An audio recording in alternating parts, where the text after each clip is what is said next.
Welcome to పూరాలోకల్. సాధారణంగా వృద్ధాప్య pension అంటే ఎంత వస్తుంది? మహా అయితే కొన్ని వందలు లేదా వేల రూపాయలు వస్తాయి. కానీ బీహార్లో ఓ వృద్ధుడికి మాత్రం ఊహించని షాక్ తగిలింది.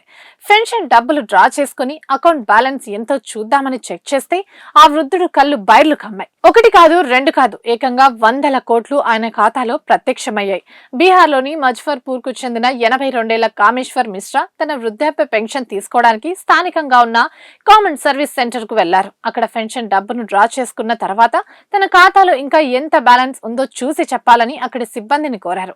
కట్ చేస్తే సిబ్బంది కంప్యూటర్ స్క్రీన్ వైపు చూసి ఒక్కసారిగా షాక్ కి గురయ్యారు.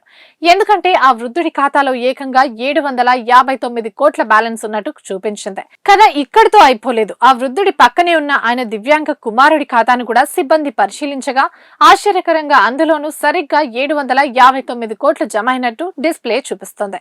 తండ్రి కొడుకుల అకౌంట్లలో కలిపి మొత్తంగా 1500 కోట్లకు పైగా నగదు దర్శనమిచ్చింది. ఖాతాల్లో అంత భారీ మొత్తం కనిపించడంతో అలర్ట్ అయిన సిఎస్ఈ సిబ్బంది వెంటనే ఈ విషయాన్ని పోలీసులకు, సంబంధిత బ్యాంక్ అధికారులకు చేరవేశారు. అయితే ప్రాథమిక సమాచారం ప్రకారం ఏదైనా సాంకేతిక లోపం కారణంగానే ఇంత పెద్ద మొత్తంలో నగదు ఆ రెండు ఖాతాలకు బదిలీ అయి ఉండొచ్చని అధికారులు అనుమానం వ్యక్తం చేస్తున్నారు. అసలు పొరపాటు ఎక్కడ జరిగింది, అంత డబ్బు ఎక్కడి నుంచి క్రెడిట్ అయ్యింది అనే కోణంలో పోలీసులు ప్రస్తుతం దర్యాప్తు జరుపుతున్నారు.